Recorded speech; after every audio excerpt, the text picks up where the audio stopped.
But I am here to talk to you about Couchbase and Spring Data Couchbase. So that's me. There's my Twitter handle, my email, a bunch of stuff I do, and that's probably enough about me. I'm based in Paris, and I mostly take care of the French community and the Java community, hence me talking about Spring today. So, how many of you have heard about the Spring platform? Please show of hands. How many of you have used the Spring platform? How many of you have the Spring platform in production? That's good, actually. So I won't talk too much about Spring, at least not in detail. This is the traditional Spring architecture presentation slide by Pivotal, because Pivotal is the company behind Spring. What you need to know, there's different layers, different modules, and there is one module that's interesting for us today, is Spring Data. And Spring Data allows you to use all the Spring goodness, which are everything that basically come from the core layer, which is injection, or the bean system, the Spring Boot, which is the nice way of doing things with annotation instead of the good old XML configuration. Because if you have started Spring years ago, if you remember, we had to write big XML files, and with Spring Boot now it's over. So that's one of the cool things I'm gonna show you today. And I'm essentially gonna talk about Spring Data Couchbase. So if you are used to do some Spring stuff, you know that one of the most common feature, except the IOC thing and the core framework of Spring and the way of coding with Spring, is usually you get your POJOs, you get your RM layer, and then generate a bunch of code for you, and it's really easy to do CRUD or query object in the data store. And the thing is, Spring Data Couchbase for now is really just to do this, to make things easier. You just write your POJO, put a bunch of annotation, configure again with annotation your Couchbase connection, and then it should be very easy and transparent to store stuff into Couchbase. So that's the only slide I'm going to show you today. I'm going to go into IntelliJ and get into the topic. So it's now going to be only code. This is an example of an empty project, Spring project. Nothing in the main, as you can see, and just a bunch of dependencies, because it's a pain to manage dependencies when you are doing a workshop. So I thought I would start with everything set up. You can see that I'm the parent of my POM is Spring Boot Starter parent. A Spring Boot Starter is like a POM file that comes with a bunch of transient dependencies, and that's all you need to have to start a Spring Boot project. Then if I'm using Spring Boot, and the goal of my small module will be to get some time-based metrics out of Twitter. So I don't necessarily need Spring Social GitHub, but I do need a Spring Boot Starter project. Spring Boot Starter project is you get the Spring Boot social common modules and all its dependencies, and here I also get the Facebook dependency, and I'm adding the Spring Social Twitter dependency, and of course Spring Data Couchbase, Spring Data Common, Spring Boot Starter test if you want to do unit test, and this little dependency called Spring Data REST Web MVC, which is, I'm going to show you this at the end, is the really cool stuff that just by adding this, it enables some great features out of Spring Data. So since copy pasting is bad, as we all know, I will use maybe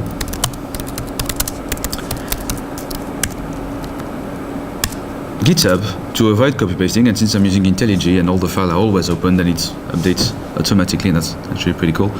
And this is the first application example I want to show you. This is the minimum you need to start a Spring Boot project, configure a Couchbase connection, and store something in Couchbase. So I just run this program, what it does is add an object into Couchbase. This is the key. This is the value. This is using the old Couchbase SDK, the 1.4.6, the one that's not asynchronous and all reactive. So this is synchronous, so I can just do a get after this, get my object, and I've actually logged it. It's here. And I can do this because, well, I've configured Couchbase connection. So to configure a Couchbase connection in Spring, first thing to do is declare a configuration. That's those two annotation, configuration and enable to configuration. And then since I'm using Spring Data Couchbase, it comes with a configuration template, and that's the class I'm extending, abstract Couchbase configuration. And it asks me to override 3 methods. The one that gives me the host of my Couchbase cluster, so I need some IP. The bucket name, the bucket I want to connect to, because you know that in Couchbase things are stored in bucket, and the bucket password if I want to be able to connect to the bucket password. And since I'm using Spring Boot and the auto config, I can use the value annotation. This will be the name of my property. This is a default value. So I have the name of the cluster, the password of the cluster, and the IP of one of the nodes of my cluster. And again, since I'm using Spring Boot, I just added an application.properties file in the resources and throw a bunch of properties in there. And that's really all you need. As long as you provide your implement those methods correctly, then you can, since you're extending abstract Couchbase configuration, I can inject the Couchbase client because it's been declared as a bean. A bean in SIEM is like a class that you can actually inject automatically. I could also just call the Couchbase client method, which gets me a Couchbase client because again I'm extending the config template.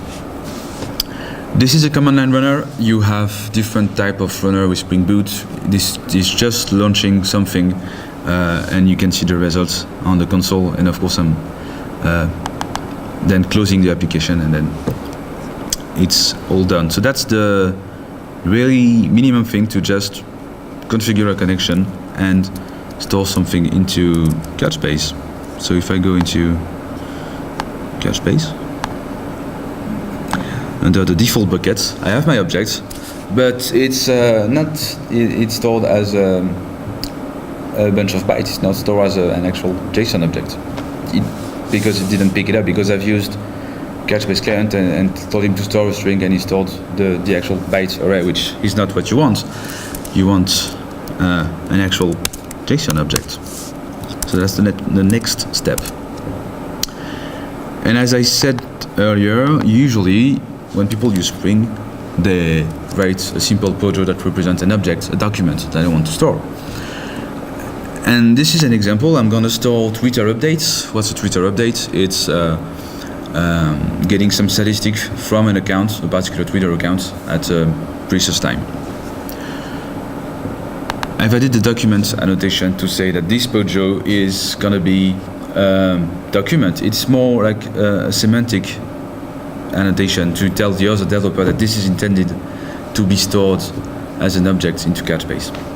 And you can see there's an expiry value, because in Couchbase you can set a time to live on an object. So if I say expiry equals 0, then there is no time to live. If I said expiry equals 100, then it's 100 milliseconds or seconds. I don't remember exactly the time unit. Then I have a bunch of fields. I have a key, obviously, because I'm going to store a document in a key value store, so I need a key. And you can see that it has an ID annotation.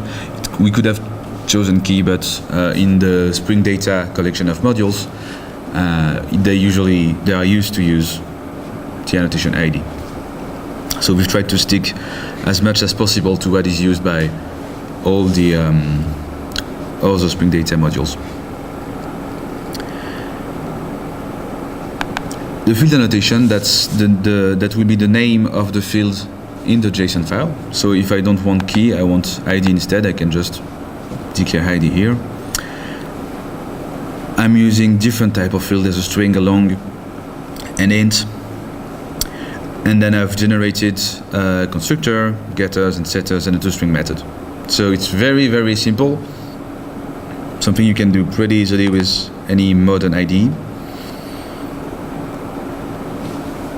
I haven't added any annotation or anything, just modified a bit the code into the command line runner. Yes? So question, will it also do object nesting automatically? Like I have It actually does. So that's interesting. Yeah, yeah. Well, it's using Jackson under the hood, and you can do it with Jackson. So yeah. I don't know if you actually need to declare the field in the sub-object. I think it can actually pick up everything directly as long as you have getter and setter in the object. The question was, can it handle nested object? How could it reflect the nested objects? Is that JSON or is it? Yeah, it would be another JSON object inside the parent JSON object.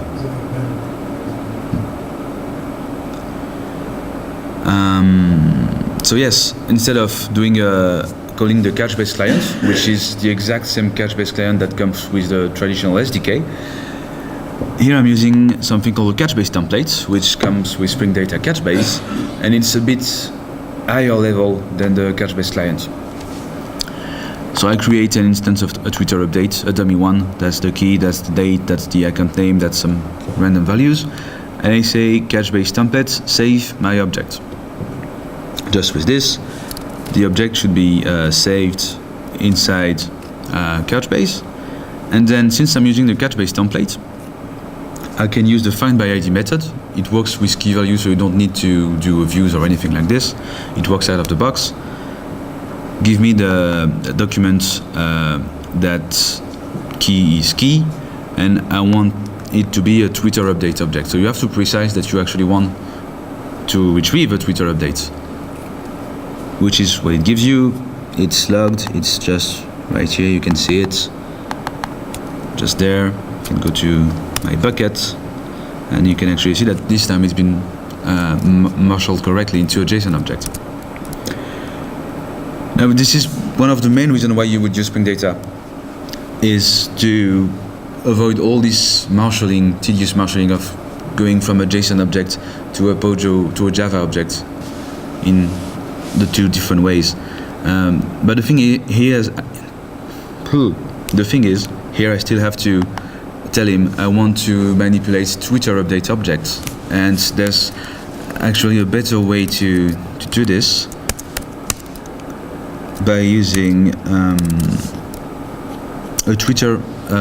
Spring Data repository, and which is just an interface that extends one of the Spring Data Couchbase interface, which is called CRUD repository. We don't support there is a paginated repository that we don't support yet, but it should be pretty easy to add. And you can add generics to parameterize your repository. So here I'm saying I want a CRUD repository that's manage only Twitter update object with the string as a key. And you don't write any code, because the good thing is the Spring framework will generate everything at runtime for you, as long as you add, the enable Couchbase repository annotation. So just with this interface and this annotation, if I go back to my code, I can inject the Twitter update repository because it's a Spring Bean, so it's already available to be injected. Here I'm using the delete all repository method. It's actually not going to delete everything. It's going to delete only the Twitter update objects, because the repository only manages Twitter updates. If I want to delete all, I need to call the Couchbase template delete method, because it's one step lower. I still have the old way of doing things. I've created two other Twitter updates. I've put them into a list just to show you that with the repository you can actually set list of objects, save a list of objects. And unfortunately, you don't see it very well, but it's already parameterized. The save method only takes an iterable of Twitter update object or Twitter update object, which means that when I want to get my objects, I don't have to specify anymore the Twitter update class that I used to do, because it's only here to manage Twitter updates. That's one of the nice thing. And since I'm using Java 8, I can do some very funny stuff with Lambda like this and use the for each, the iterator of Java 8, and just say for each update in the iterator, just log the thing. And the thing is, here I only have one result where I should have more of those. And well, you know that this is actually that's not something I said. It's using a view because it's using the find all method. You're doing a query. It's not a key value get, a key get anymore. So it has to rely on a view. This is a view all method, so that's a pretty simple method, really. Pretty simple view, I mean. Here's the view. I'm making sure that it is a Twitter update and just emitting the ID, and I actually don't. This could actually work too. Is it big enough now? That's better.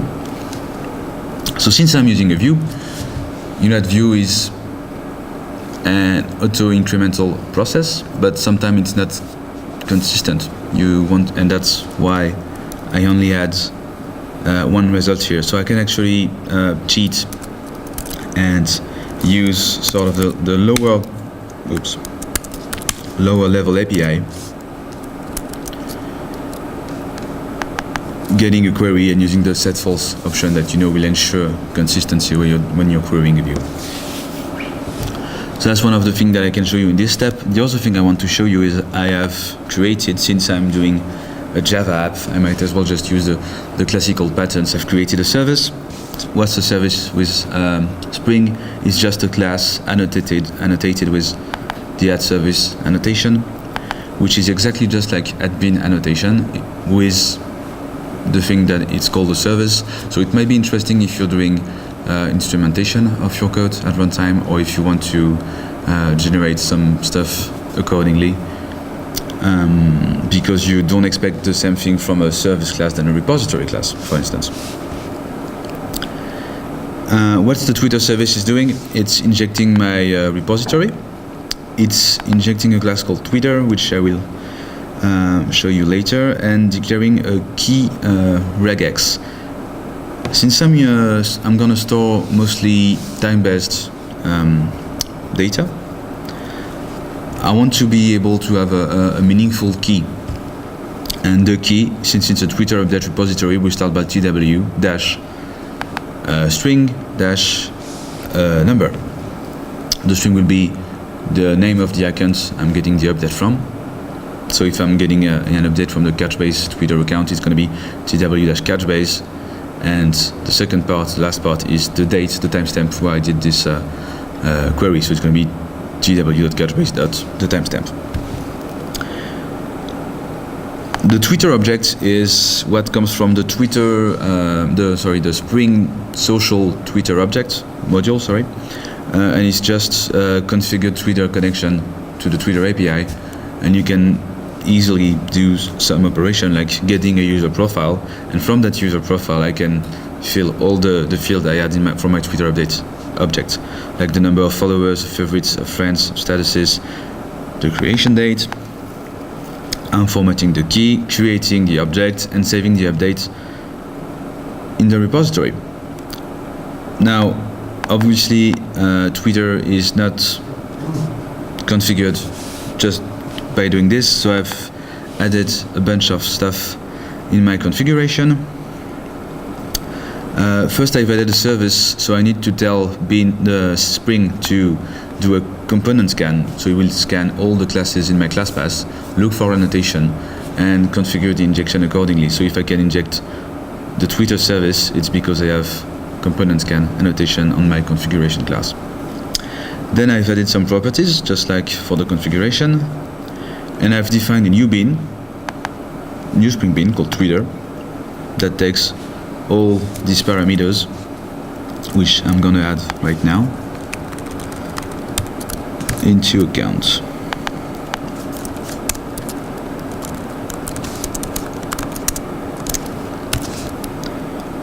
can probably just launch the application. And you can see that I have the key 2 and key 3 objects that didn't came before because I have used the stale to false option. You can, also see an example of an actual object that come from Twitter because I've made a call to the service.update method giving it my Twitter account. The service has been injected directly into the constructor of the command line runner. And this is the exactly the same API that you have on the traditional SDK 1.4.6 or 1.4.7, I don't remember exactly which one it is. So the good thing is you have the choice. You don't have to use all the high-level features that provide Spring that might be too limited for something you actually want to do. You can go a bit lower and still use the full capabilities of the Couchbase SDK. Next step.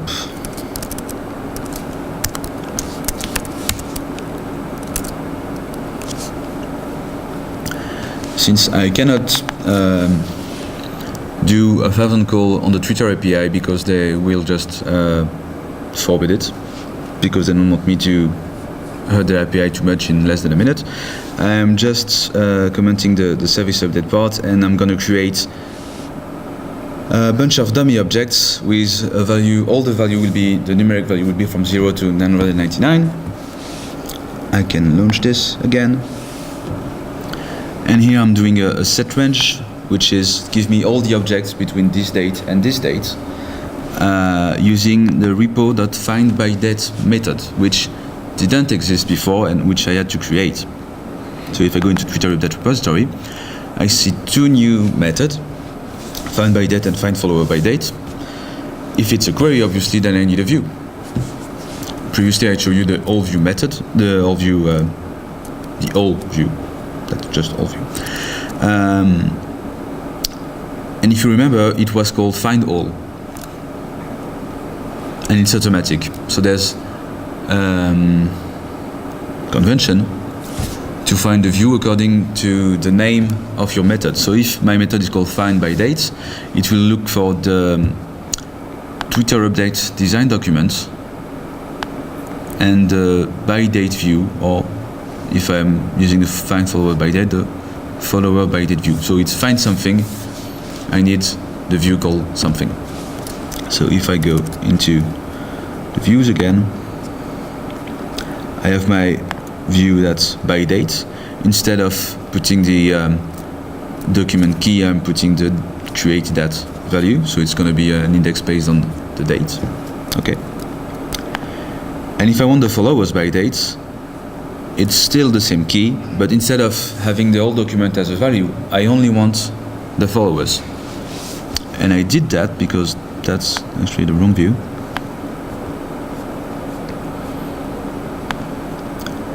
Because I want to be able to use this. I want to use the reduce to leverage the fact that I'm using time-based data. There is a bunch of built-in reduce into Couchbase. There's the number, when the total number of entries in your index.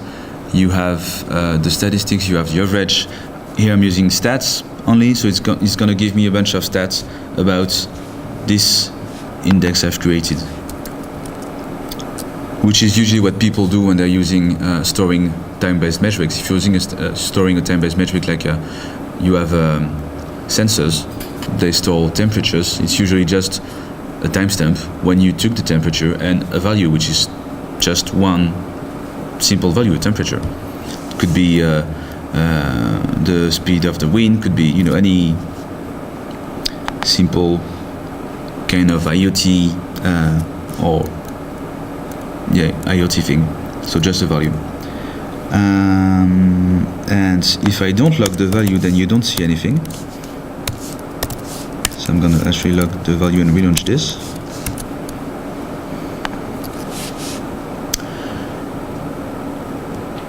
So we should see first the number of followers, which is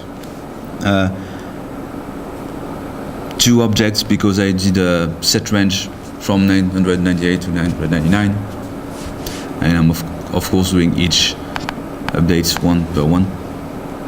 And the second thing, I'm using the low-level API again because I want to tell Spring that instead of just getting some documents, I want to use the reduce. By default, all the methods that come from the Spring repository have deactivated the reduce. So I'm again getting a little lower using the good old Couchbase SDK. I'm actually using the template, so it's between the SDK and the Spring repository. And I say query the view from the Twitter update design document. The view is followers by date. Here's the query. My query is, again, I set the same range, but this time I set reduce to true. And if I set reduce to true, instead of having the result of the index, I'm going to have the result of the reduce. What does the reduce is I take all the rows of your index and I give you one final value. And this final value, according to the stats function that I showed you earlier, gives me statistics about my time-based metrics. So I have the sum, I have the count. I had 2 entries between 998 and 999. This is the sum of the number of followers that again was set to 998, 999. A maximum, a minimum, the sum square if you want to. So this is just a simple example. That's one of the default reduce you have in Couchbase. You can of course write your own reduces. You can do re-reduces. And that's usually what most people do when storing time-based metrics. So that's one of the cool thing. And then the last thing I want to show you is related to this dependency I showed you earlier, which was the Spring REST MVC dependency.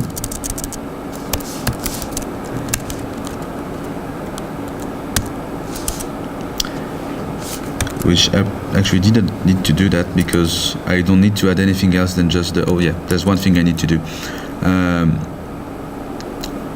The only thing I've changed from here is before I was actually closing my app. Now since I want to show you some REST MVC stuff, I won't close it. So it's actually running a server that's gonna keep on running because I'm using auto configuration and having the Spring REST MVC as a dependency. So if I run this, it's gonna start the server or not.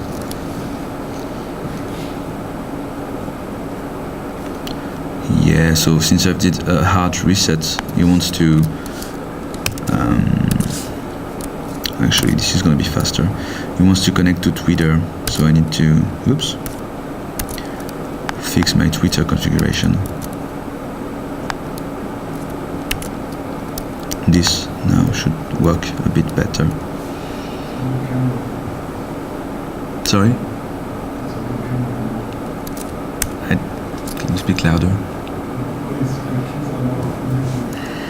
I will revoke them. Actually, all the all attendees at Couchbase Live London, I've already seen them, so I will need to remove them anyway, which I will probably never do. Like I did, like there's my Facebook credential on the previous conference. Now I obviously feel like I need to do it because I've been filmed. But anyway.